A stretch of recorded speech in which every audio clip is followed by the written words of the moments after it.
Welcome you guys to another team training. We do this weekly on Tuesdays at 12 p.m. Eastern, so noon Eastern, 9 a.m. Pacific, and we cover different parts of the business model as well as different ways to get ahead personally and professionally. We always like to start each training with a review of what we did last week. Last week we had a session and a training on go high level as you're missing control, how agents are using this for their engine, their dashboard, how you create and control production, agency build out, distribution, everything that you need to know about yourself, your clients, and your agents, and where things are either going in your business or not in your business. It can go through go high level. We're going to be using this for a number of years to come. So I suggest you guys, start to use it, start to understand it, and get yourself not immediately, but down the road, a number of months down the road, in a position to help teach other people.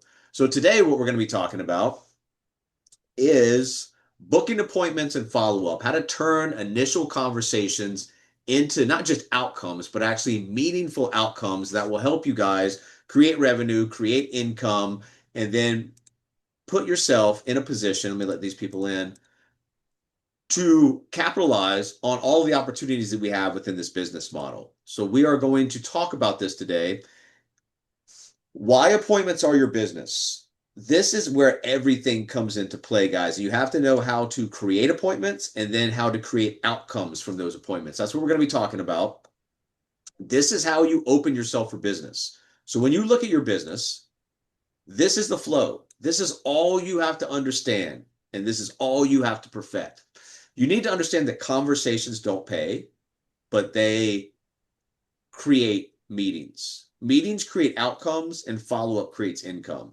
This is a very easy flow. All you have to do is understand without conversations, there are no meetings. Without any meetings, there are no outcomes. Without any outcomes, there's no follow-up. Without any follow-up, there's no income. So you guys have to have the master the art of communication in terms of opening up the initial conversation, which we'll talk about, that will either lead into a qualification or a disqualification. The easier it, or the sooner you disqualify somebody from the process, the more time you save for yourself and the more time you save for them. If you consistently book and if you consistently follow up on appointments, you will never struggle in this business. I guarantee you guys that. So this is all you have to do. This is all you have to understand. This training is about a process, not necessarily scripts. We do have available scripts that you guys can get access to at the end of this, but this is about a process. And once you understand the process, things become very, very easy for you. The appointment flow. So how do you take this and really rev up your business in terms of meetings, outcomes, revenue, income, growth, all the things that you're looking for? Well, that happens by understanding the full life cycle of an appointment. This is all you have to do, guys. And then once you understand this, it's just sorting people out. So the initial conversation comes from, and we talked about this before, you're developing a persona, you're developing messages that resonate with that persona, getting them to raise their hand. Yes, I would like to talk to you about this. Yes, I would like that guide. Yes, I would like access to the masterclass, whatever it might be. So the conversation, the first thing that you want to do in a conversation is mentally, you want to start to either qualify or disqualify that prospect. If you disqualify them in the first minute or two, great. You've done an awesome job. You saved yourself time. You saved them time. It's a disservice to both of you if you continue on when you know they should be disqualified. So the conversation, the initial part of the conversation, is this person qualified or disqualified? If they're qualified, we're going to try to book the meeting.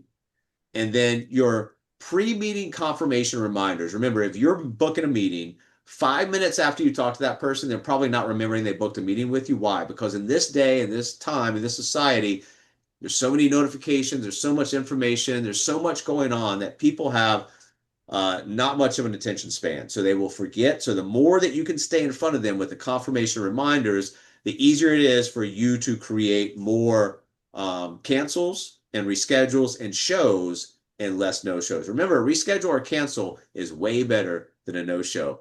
So once you book the meeting, once you've reminded them and notified about the meeting's just all about a discovery. So whether it's a discovery call, the results of a discovery call, Q&A, whatever that meeting's about, make sure that you and the other person understand, frame it for them. This meeting's going to be about X, Y, or Z, and then the outcome, and then the base follow-up from that outcome, and the next step of release. This is how you create conversations. This is how you qualify, disqualify, book meetings, and this is how you create outcomes. And then those outcomes, some good, some bad, you're not forcing the outcomes. And that's the key to this. You are just going through the process of creating the outcomes. One of the things that you will realize is that speed and clarity beats pressure every time. If you're pressuring people into booking meetings, into creating positive outcomes, what you're going to find is that the business that goes on the books probably not going to stay for long periods of time. So what you want to get good at is the speed at which you do things and the clarity at which you do things, and don't pressure people. If you do your job, trust me, you will create what we call buying decisions. Instead of selling people things, they will make their own decisions. You're going to lead them to that outcome based on the education that you provided, we provided, or anything else that's come up to allow them to make that decision. Let's take it from conversation to appointment. Remember, conversations do not create income. Meetings create outcome, and that will create the income. So when you're looking at creating the conversation to the follow-up, what's really the goal here? Well, the goal of a conversation is to keep it short, keep it clear, keep it concise, and keep them moving to a next action step if they're qualified. So the goal of conversation is not to explain everything. If you can get through these conversations in a fraction of the time that other people do, guess what's going to happen? That over time, they're going to be spending a lot of time on that upfront part of the process where you've got it down to speed and clarity. And that's why if you can get done a 2-minute call instead of a 12-minute call, think about that over time. That 10 minutes really, really adds up. So your goal of the conversation here is not to explain everything, not to convince, and definitely not to close. The only goal is to determine if a meeting makes sense. If it does, great. If it doesn't, also great. You're qualifying, disqualifying. That's all we want you to do in the early parts of the conversation. You don't want to get in the habit of booking meetings with disqualified people. That's a lot of busy work and hard work. That's not working smart, and you're not going to get the results that you're looking for. Early qualifying questions. Why are they looking? So, whatever it is that you're talking about, why are they looking at this? What problems are they trying to solve? What happens if nothing changes? This is one of my favorite ones. Hey, if we just continue down this path and nothing changes, what happens? What does the end outcome look like? Because they get the decision to do or not to do, but you can paint the outcome for them. And then are they open to guidance? If somebody's not open to guidance, coaching, mentoring, taking advice from somebody else, what's the probability they're going to be successful in the relationship with you? Probably zero. So you are qualifying interest, not chasing approval. And that's a big part of the learning process and the growth curve for you guys. Booking the appointment correctly. There's ways to book appointments where you get a ton of no-shows, and there's way to book appointments so you get a decent number of reschedules, cancels, and shows, but way less no-shows. That's what we're looking for. The best practices here. Let's talk about this. Best practices for booking.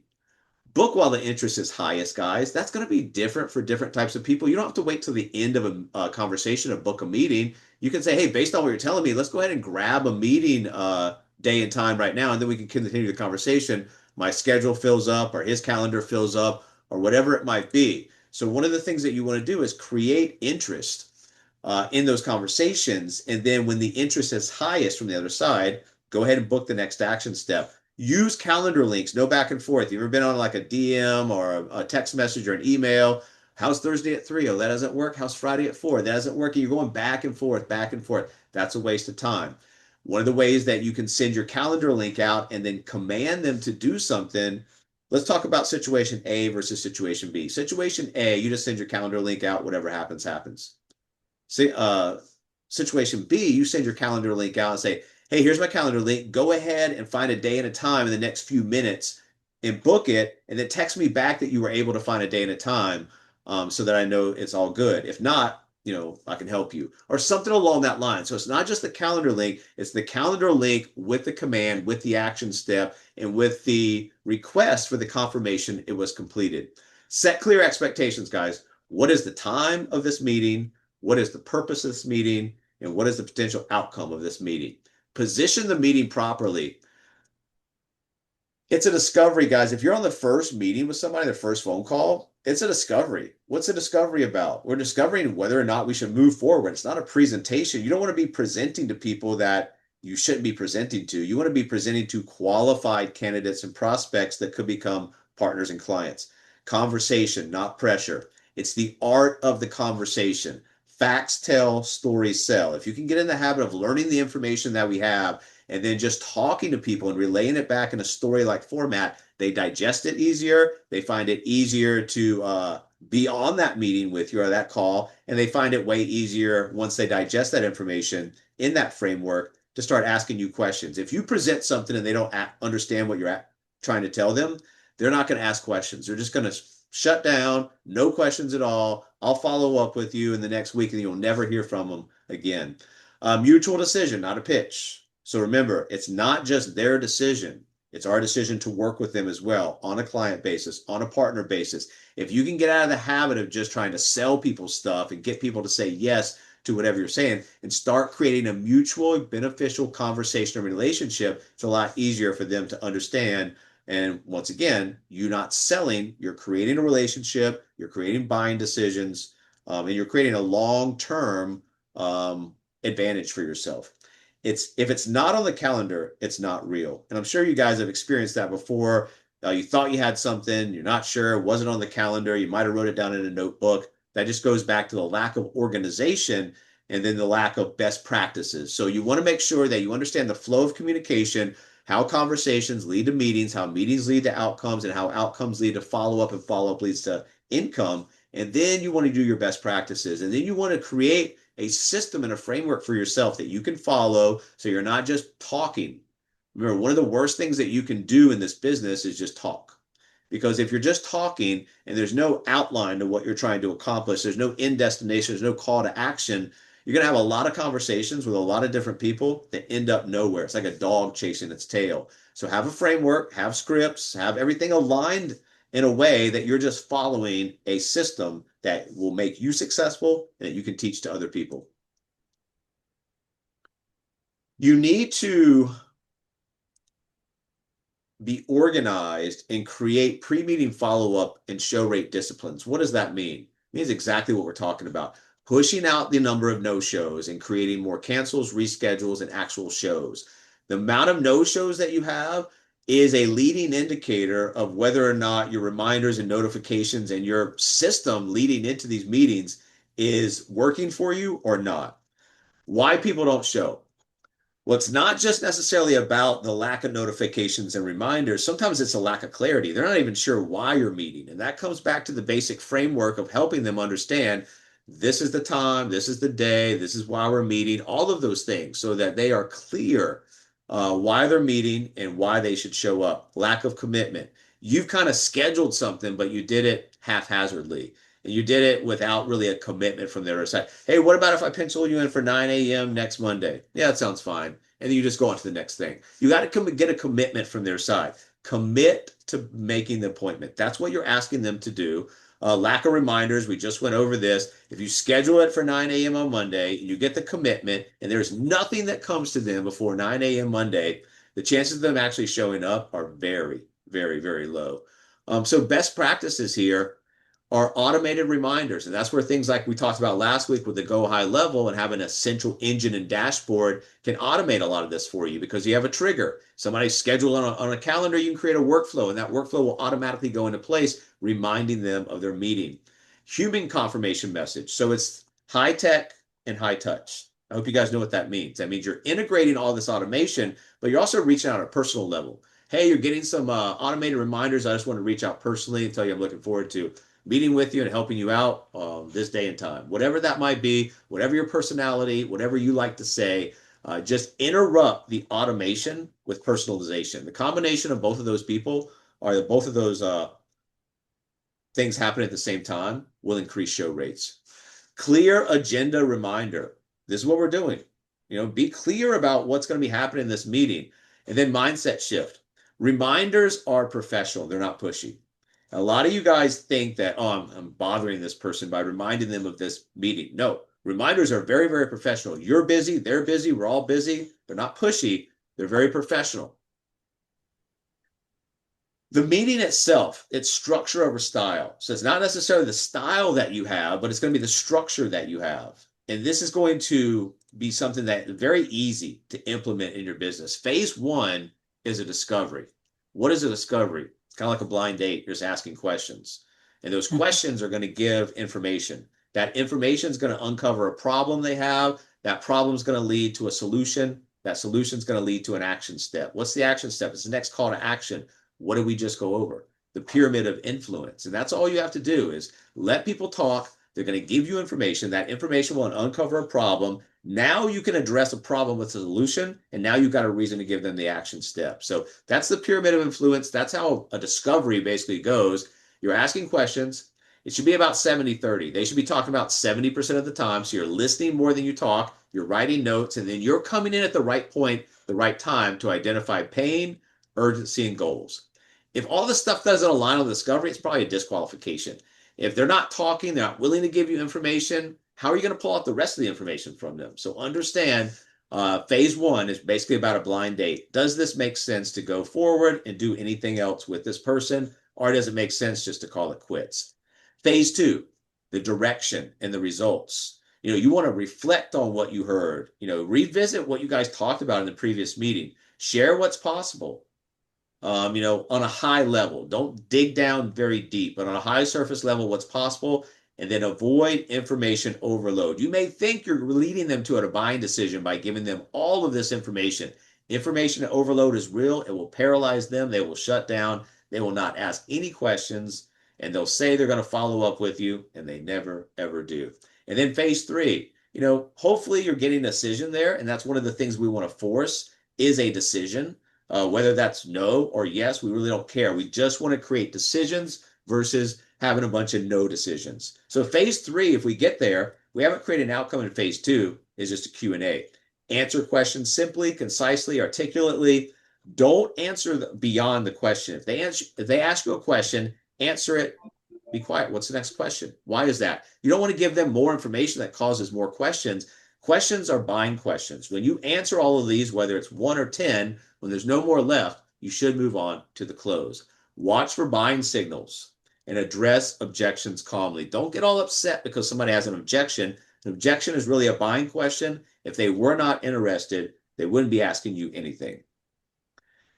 You're not trying to win the meeting, guys. You're trying to determine a fit, right? So, don't waste time scheduling meetings for other people or yourself that is not going to, or you think probably with leading indicators that you should have disqualified this person because disqualifying them at the 2 minute mark versus the third meeting mark, probably the same reason you're disqualifying. You just waited all this time to actually go in and disqualify them. So let's talk about qualify or disqualify early because it's going to save you time, it's going to save you energy, it's going to save you resources. Why this matter? Just what I said, saves time, preserves energy, improves conversion rates. And that's, anytime that you have a system to follow and you understand your numbers, it's just about improving those numbers. And those are conversion rates or those are front end numbers, whatever they might be. Once you know your numbers, which is part of owning a business, you can improve on those numbers. You don't know your numbers, you can never know what's working, what's not working, where to improve. Signs to disqualify, no urgency. And that's where it's questions like, hey, if you don't do anything and you don't take any action on this, what happens? What do things look like down the road? And if you can't create urgency or they have no urgency, guess what?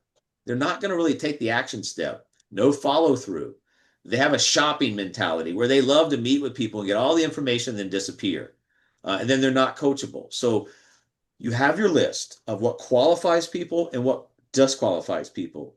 Just adhere to the list. Don't get emotional about this. Disqualification is not rejection, it's efficiency. They're not rejecting you, you're not rejecting them. It just is not a good fit. It's about running an efficient business with an efficient system. Outcome based follow up. Remember, outcomes are going to be created either in that meeting, the results meeting, or through follow up. If it's through follow up depends on the outcome. So, really, some people don't need to be follow up with, some people do need to be follow up with. And how they take the next action step is really dependent on the follow up. If they move forward, what do we do? It's the immediate next step. It's clear timelines. It's a confirmation message. And that's all you're doing. Hey, congratulations on taking this step. Congratulations on XYZ, whatever it might be. You're laying out what happens next, the clear timelines of and expectations, and you're sending them out a confirmation message. If they need time off the results meeting, schedule a follow-up, Q&A. Remember, everything we're doing, we're getting a commitment.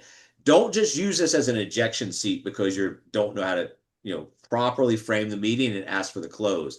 If you're scheduling a Q&A because you don't know how to ask for the close, that's creating more work for yourself. If you're scheduling the follow-up because they actually need time, that's different.